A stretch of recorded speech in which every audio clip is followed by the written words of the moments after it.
All right, what up, YouTube? This is No Cap, No Filter. I'm your host, Marley G, back at y'all with another one.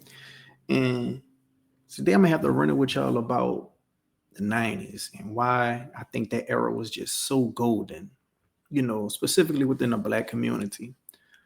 Mind y'all, I'm 35, about to be 36 next month. I was born in 89. So I grew up in the 90s, but at the same time, I wasn't no adult in the 90s.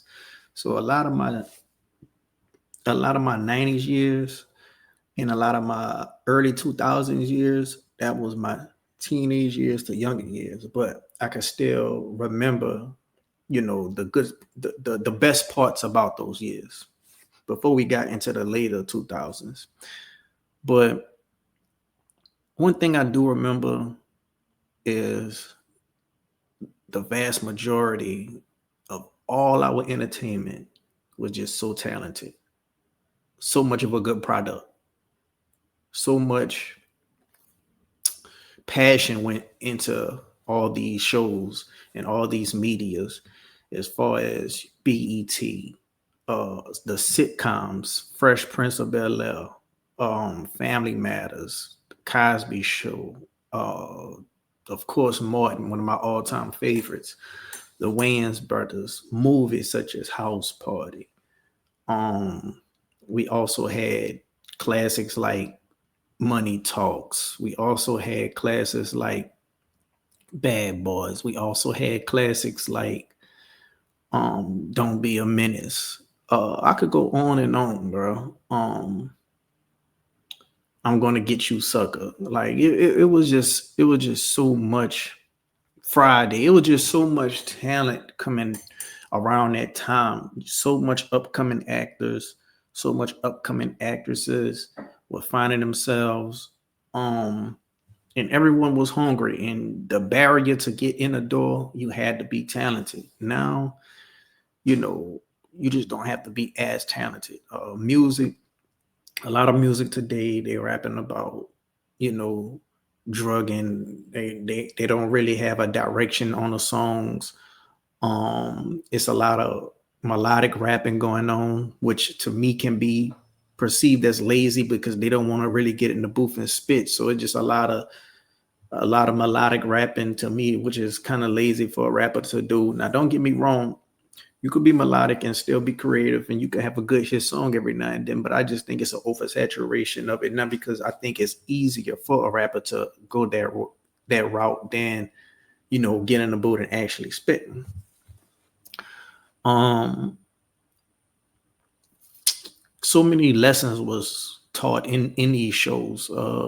Fresh Prince, you had Coming of Age with Will and Carlton and Hillary and Ashley and all those teenagers coming up in life lessons, going through traumatic experiences, touching on certain things that, you know, the average teen can go through. You had Martin, the average man. He had friends. He had a close relationship with his friends to where they can even come into his house where he gone. Um, he had a girl, like she wasn't on Instagram, she wasn't nobody, like she wasn't trying to be an influencer and streamer, and you just ain't have none of this stuff back then. Now we got so much stuff like social media. Everybody is comparing their lives to others. And even in the show Martin, he had trials and tribulations he went through. He was at the unemployment office. He was looking for work, dead broke. There was a time where Gina had to pay the bills because she was making more money than him at the time. It was a lot of coming to age stuff as far as teenagers and young adults. As far as family came around to be amongst each other. We had more family reunions. We had actual cookouts with the uncles on the pits. We had kids had to be inside by the street lights came on. All your cousins in the room, in the living room, and sleeping head to toe, had pallets on the floor, um, making meals, putting it on the floor, and we eating it out the bowl. Like it was just a special time that I feel like we kind of got away from. We really missing ingredients. We really losing recipes. PlayStation, having full controllers, playing PlayStation that night, Duke Nukem, SmackDown video games, and that was another big thing. Wrestling, SmackDown was just, well, I think wrestling is still huge to this day, but I think the nostalgia probably getting to me at that point. But other than that, man, it was just so much in the 90s. Like, they could be creative with their joke, they could be witty with their jokes, satire with their jokes. Nowadays, a lot of influencers and social media personalities and social media comedians are in movies. It's kind of watering down the brand, watering down the concept, making it kind of corny. That's why I'm glad they're doing this next scary movie with none of them people in it. Just keep it authentic to the OGs. What else? I mean, it was just such a golden era in that time. Like, it's a reason why you have all these classics back then. Like, it's a reason why Friday was a thing back then, so huge. It's a reason why, all these, different actresses, they first started getting a big break in the 90s. Because I don't know what it was with that era, but that was just the era where we had so much of talent on the scene all at one time, and everybody ate. Everybody ate. As far as, black communities now, I don't really know if we're gonna keep up tradition as far as like having family reunions and stuff. The big mom was back in the day, the the matriarchy of the family or patriarchy of the family, they was the ones who was really like getting everybody together. But now everybody at odds with each other. Like I say, social media, uh, it's the comparison is the thief of joy. Everybody is comparing and competing amongst each other, even with family and friend groups and things of that nature. Like, I do believe that a lot of people want to see you do good, but they don't want to see you do better than them. And when it comes to social media, when you seeing that and you're not, having the best outcome in your life, it kind of can make you distant, or it can make you jealous, versus back in the day when we didn't have social media. You can only hear about somebody doing good. Dating was better. You had their phone number, they had your phone number, you called them. Hopefully they would be home, because if you didn't call them and they wasn't home, then you'll have to just wait till they get home or wait till somebody answer the phone and tell them to call you back, because it wasn't like you could text them back in the day. It wasn't like, the only thing you probably could do was beat them back in the day. But I came after the beeper era. I came with the landline phone, and then on top of that, I remember the closest thing we did have social media was probably the party line. Like, if you remember the party line, you know what I'm talking about. Other than that, when you did get cell phones, most people they only was trying to talk after 9 o'clock. Like, I remember that vividly when the cell phones first came out, and people wouldn't just on their phone nonstop, because back then there wasn't really much apps to just be on your phone, and unless you was probably playing Snake. And if you had that Snake on your Nokia phone, you know what I'm talking about. But yeah, man, kids today don't know what it is like to watch Saturday cartoons. Kids these days are watching YouTube videos. They inside more. They don't go outside, so they don't be as social. Correct me if I'm wrong. I don't think it was a big old deal of so many autistic cases. I don't think it was a big deal of so many mental health things, anxiety things. Now maybe I could be wrong. Maybe all that was a thing, and it was just taboo to either talk about or mention, or it was just kind of swept under the rug. But for the most part, I just think when it came to social cues and social gatherings, kids was much better because you had no choice but to be outside, uh, whether you'll be outside with your friends or if you was inside, you had people came over and played the game with you and stuff. And you all were in the room together playing the game next to each other socially versus now you could be on a game and you could be playing a multiplayer game over the internet and you ain't really gotta, be next to the person. You could just talk to them, which is kind of cool because it's still something social, but it's a difference when it's actual interaction, social, physically, So, and then not only that, the iPads, iPads, AI, like even Toy Story about to touch on this dilemma with kids just brought up with the iPad and not being as social as they once were back in the day and just being locked in their room, secluded. Like even I have a son and he's always just doom scrolling on his phone, just scrolling. And I just think that's just bad for society. I think when you grow up in a phone with your phone like that, especially for females, a lot of them have this main character syndrome. Like you just get so much attention from this phone, and you get so much dopamine and instant gratification once you upload something. It kind of make you have a sense of inflated egoness.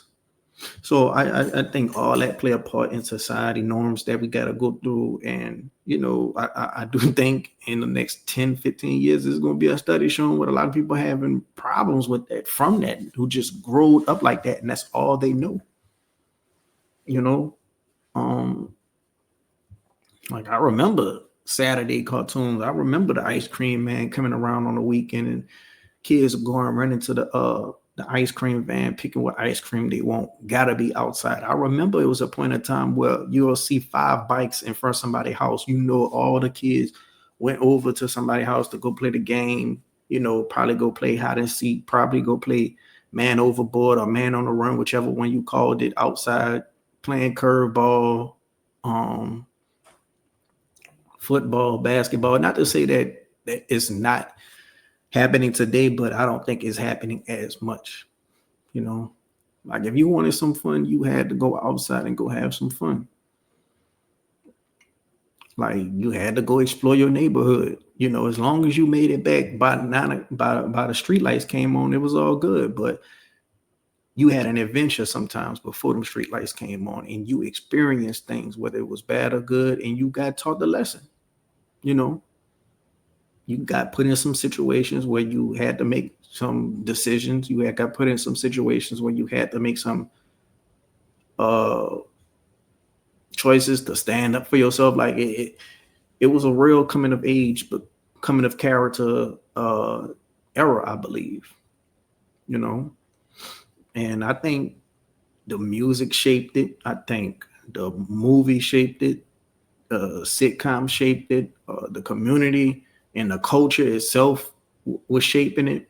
Like everything was just so different back then, and now we just going into a more digital space. AI taking up jobs, AI kicking out influencers and podcasters. A lot of them going back to their 9-to-5 jobs. And it's a multitude of reasons within this economy. Oversaturation, AI, not as easy as it looks. Like people think being a content creator is easy. It's not. It's not easy. What are you streaming? What are you creating content and then gotta go edit it up for 2 hours afterwards? People think gaming is easy. You go ahead on and try to game for 8 hours and try to keep your audience entertained and see how easy that is. People at call centers will tell you the same thing. That's not easy. You'll tell somebody you work at a call center, people automatically think you just got an easy job because you're in a cubicle. But you talking so much that you go home and your mouth hurting. A gamer, they talk so much because they playing the game and they trying to entertain their audience, so they mouth be hurting and their hands be hurting by messing with the controller for 8 hours a day. But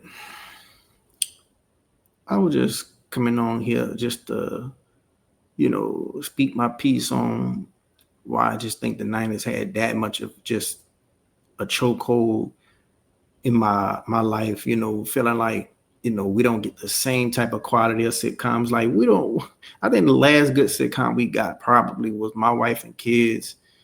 Everybody Hates Chris. Well, it show a black man and a black woman under the same household raising kids. Those kids are coming to age, learning life lessons, going through things, with it being funny at the same time.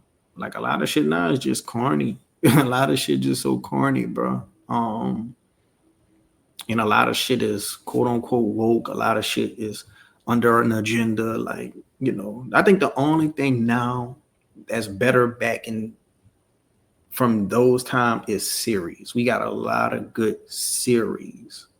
Not sitcoms. The sitcoms are corny, but the series themselves, like your Squid Games, your Game of Thrones, your Walking Dead, Breaking Bad, like all those type of things, those are good. Your Snowfalls, like those are good, and you got a lot of resources to make those series, and they be damn good and interesting series. Not gonna lie. But yeah, man, I want to know what y'all think down below. Like y'all 80s babies, y'all 90s babies, or you 70s babies. Like what era do you think just was the best era? Like, don't get me wrong, I still like my era. I'm not saying that my era is that trash, but at the same time, I wish I could have experienced the 90s. Like every time I see the house party dance scene, I wish I was 18, a senior in high school at that time. I wish I was 21 and being able to go to the club, just experience that era, because my era was still good. Like when I was going to the club, this was before, the sections took over. This was before, that was well into my college years when all that started becoming a thing. And, damn near on my way out of college.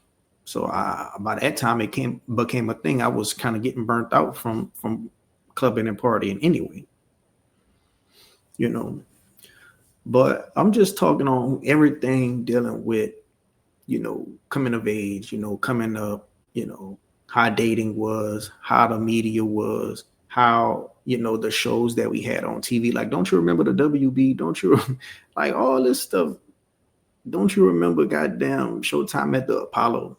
Like we had some classic stuff, bro. We had some very classic stuff.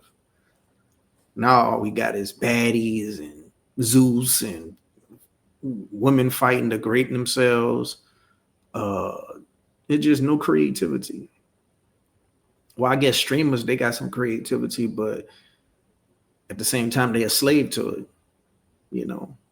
They got to do the same type of content with women. They got to do dating content. They got to do, it's almost like a skit. They got to go overboard, fake beefing, fireworks in houses, tearing up houses. It's just all fake for entertainment. But I want to know what y'all guys think down below. What y'all think about the 90s compared to the era that we in right now? Put it down in the comment section below. If you got anything that you'd like for me to speak on, go ahead on and hit up the email, nocapnofilter7@gmail.com. If you got anything that you'd like me for me to react to, hit up the email, nocapnofilter7@gmail.com. Until next time, I'm out.